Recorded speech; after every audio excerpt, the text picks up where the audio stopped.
Oh, fuck, dude. Coming from my heart.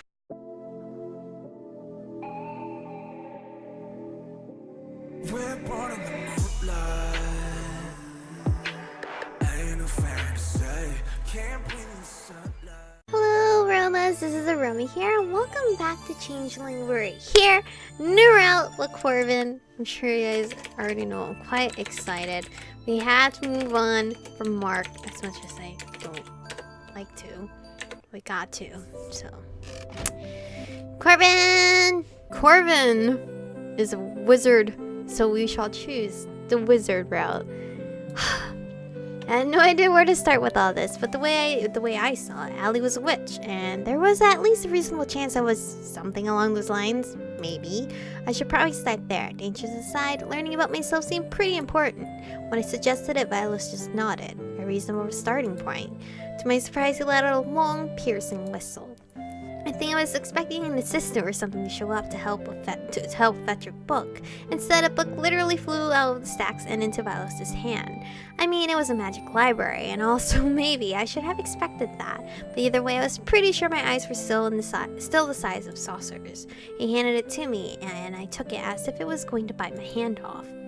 Thank you? You needn't sound so unsure. Nothing in this place will harm you. That's good to know. Come on, you look like you're about to pass out. Yeah. Allie led me to a nearby table and had me sit. So you're starting there. Well, I mean, you're a witch. I guess it seemed the logical choice. She seemed happy about that for some reason. Anyway, listen, I need to go to call the agency, okay? I think I'll send someone else in to hang out with you while I'm gone. Really? I don't need a babysitter. I know, I just don't think it's a good idea to leave you alone after the crazy morning you had. I'll send Corvin. I know you think he's hot. Oh, she's gonna flat out tell you it's Corvin. Okay. Oh, shut up. Corvin wasn't hot. He was pretty, like the kind of pretty where someone should lock him in a tower and occasionally ask him to let down his hair. Allie shot me a grin and darted off, leaving me alone in the magic library with my book about magic people. I kind of wanted to go back and start the day over. But without a dramatic kidnapping attempt at the neighborhood bridge. Reading was more fun when it didn't have a sense of urgency behind it. I sighed and opened the book. Wizards, witches, and magicians are the only group of humans who can use true magic. The defining difference between these classifications is that magicians are humans who are slightly more attuned to magic than the rest of the populace. They have no magic abilities of their own and must learn to use magic via books or other sources. Most magicians need a focal point, such as a wand, staff, ring, or other object in order to practice magic. Witches and wizards are humans who are descended from magical beings. Their magic comes from within, and they require no focal point to practice. Their ability to use magic is inherent, and they only need to learn to focus their own minds to control it. Interesting. If that was the case, I wondered if stage magicians sometimes actually used real magic. That would be kind of cool and funny. Or maybe there are laws to prevent people from doing that sort of thing on the off chance it would reveal the paranormal community. I never thought of that. I wondered how they actually enforce things like that, and how did one damage control a situation where the paranormal was revealed to a large group of people. I sighed and flopped back in my chair. This was really too much to take in. But reading that made me wonder if maybe I wasn't a witch after all. I didn't feel particularly magical, or attuned to magic or anything. I felt normal. Already tired of studying. It didn't last long. Allie told me you like to read, so I figured you'd be buried in a tower of books by now. Corvin! Oh god, Allie really did send him. You'd think she would lie? I haven't given up. It's just a lot to take in. Corvin pulled out a chair and swung it around, sitting on it backwards. I watched him lean it forward so the back was resting against the table. Oh god, please don't. Somehow I imagine this isn't going to end well. It's pretty simple though, isn't it? Magic is real, but it's not like it changes much. It's always been real. The difference is that now you know about it. It's knowing about it that changes everything. For all the impact it had on my life until now, it may as well have been non-existent. Now I'm suddenly seeing crazy things. I have secrets I have to keep from my family. Everything is different. My entire family is made up of wizards, so I don't really have to keep anything from them. Well, lucky you. For those of us who aren't as fortunate, it's a huge pain. His smile faded, and for a split second he looked kind of sad. Yeah, lucky me. So, baggage. So anyway, what have you learned? Well, so far this morning, I've learned never to look under bridges, and that there's a magical library hiding in another dimension of my school. Technically, we're not actually in the school anymore, you know? Thank you. That was definitely my biggest concern. Corvin leaned forward and rested his elbow on the table. The smile was back, but I was preoccupied with what was going to happen if the chair legs slid backwards on the marble floors.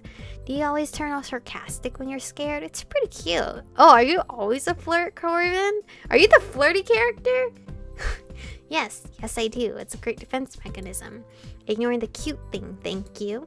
He laughed at that. I like honest people, especially when they're so cute. Don't look at me like that. Since I like honest people, then it makes sense that I'm also an honest person. Is he trying to flirt with me? Because he kind of sucks at it. I was really surprised when he helped me yesterday. I didn't notice we had a new cryptic at school. It's strange. Normally I would have noticed, especially when that's also a pretty girl.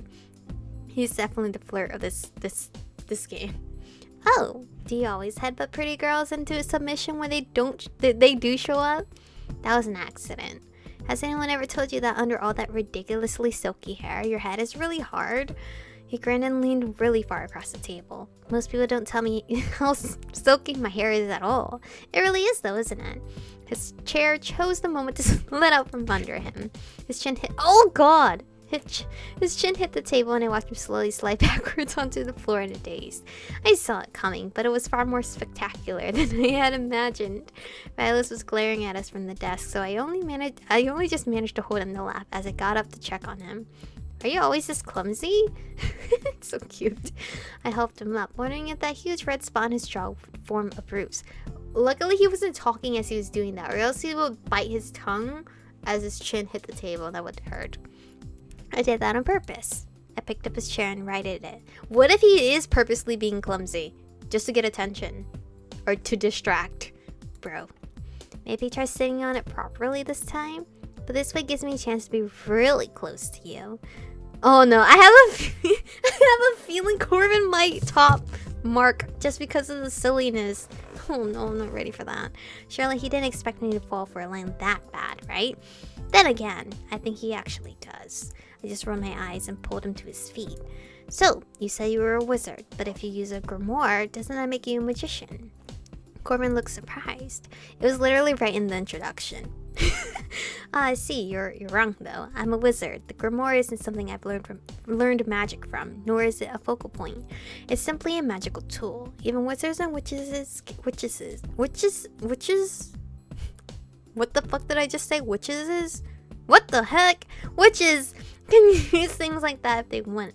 They're just not necessary. It was pretty creepy looking. Grimoires often adapt on an appearance based on the magic they're used for. So he used some kind of really dark evil magic? That was actually kind of surprising given his personality. For the record though, it's better not to open a wizard's grimoire. All magic has a the book? All magic has a life of its own. Meddling in someone else's is generally a bad idea. Point taken, I'll remember that. Hey, I wanted to apologize for yesterday in the club room. What did you do? Oh gosh, don't worry about that. Allie's already apologized so many times. Did what? I really don't think any of you could have done anything to make that less jarring for me. Oh, do you mean Ewan's headlessness? There's no way to ease that kind of revelation. Oh, I just meant I was sorry for spilling water on you. Yes, of course. How silly of me. That was the part about yesterday I was most worried about. Oh, really? Well, there was the whole part where I fainted due to shock and everything. That was Ewan's fault, though. All they did was knock the water over. You're pretty accident prone. Have you considered that your prescription may need to be adjusted? Oh, I have perfect vision. These aren't meant to correct my eyesight. He was that clumsy with perfect eyesight. Why would you wear fake glasses? Most people wear glasses to be able to see better. I wear them to keep me from seeing things I don't want to see. What do you see? I don't understand. The lenses act like a barrier. Some cryptics, especially humans who are just sensitive but have no other abilities, use this sort of technique to block out the paranormal. Oh, he's so cute. He took the glasses off and handed them to me. What sort of things do you not want to see? Things no one else would want me to see. Like ghosts? What kind of magic does he use exactly? If he's using dark magic, he's gonna see some creepy ass shit, I'm sure. I slipped his glasses on and looked through them. Instantly, everything went blurry. Well, these are strong. Maybe it was the opposite problem and he was clumsy because the lenses were so strong. I couldn't see clearly at all. Do they have to be this strong to work? Corvin seemed confused. No, I just used a pair of my brother's old glasses. I mean, there's no requirement for the prescription strength. Wait, so you could put normal glass in them and they'd still work? That thought never even occurred to you, did it? Is that why he's so clumsy? Because he can't really see? Well, he was an airhead, a total airhead. I took the glasses off and handed them back.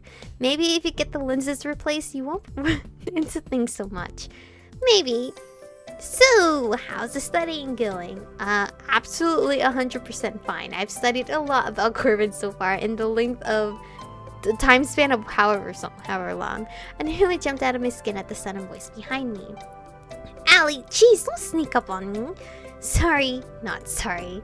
Anyway, we're just talking. Uh-huh. I thought you were supposed to be studying. Well, Corvin sort of interrupted me. I did. Sorry about that. You just looked so forlorn, flopped on the table, sighing like that. I wanted to cheer you up. I wasn't flopped. Court, you are definitely not excused from class, so you might wanna. She made a little motions toward the door with her hand, shooing him away. Aw, sorry. Wait. Okay, Michiko, give me your number. Wizards use phones? Hey, I'm a witch and I use a phone. Okay, that was true. But Allie just felt like, well, Allie, she didn't feel like a witch to me.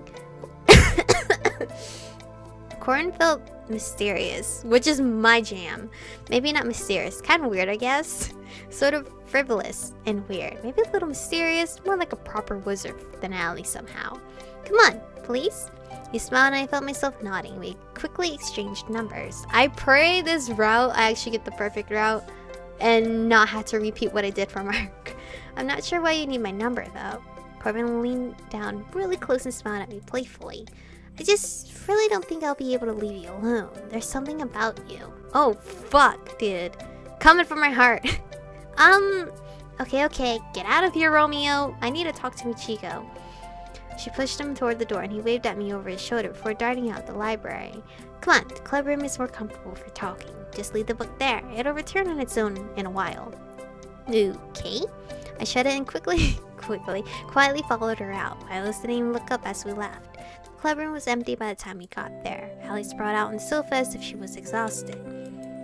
So we found a bridge creep, and I cannot skip this because we already read all this before, so I'm gonna have to manually skip it. After Allie dropped me at home, I went straight to my room and crashed. I really hoped strange encounters like that morning weren't going to become the norm, but I was definitely going to be avoiding the bridge for a while. I didn't think I could stand another major incident. Not anytime soon, anyway.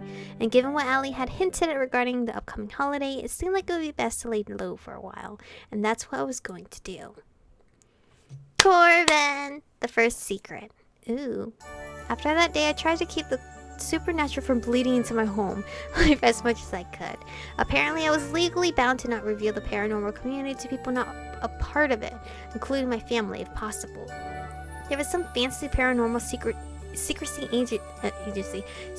Act in place that dictated how we were allowed to talk about the magic community to normal people, enforced by Allie's agency or whatever. The rules were pretty nebulous, but my case was one where I was apparently not allowed to discuss it with my family. The only exception was accidental exposure. Every time I hear the word exposure, I just laugh. I'm so sorry. Stupid people like, oh, I'll pay you an exposure. Bitch, get out of here. I wasn't really sure how I'd accidentally tell my parents that I was Fae, but I really didn't want to be accidentally exposing anything to my parents, ever. Those two words just weren't a good combo. In any case, intentional exposures were definitely out of the question. If I try to explain it to my parents, they just think I was nuts anyway. Whose parents wouldn't? Other than Elliot's. Apparently they knew about him for some reason and were okay with it. My parents were slightly less relaxed about that kind of thing. I mean, I assumed, based on past experience and all. Besides, there was also Spencer to contend with. He was an entirely different problem. I thought she was an entirely different species. And he didn't need any more ammunition to use against me.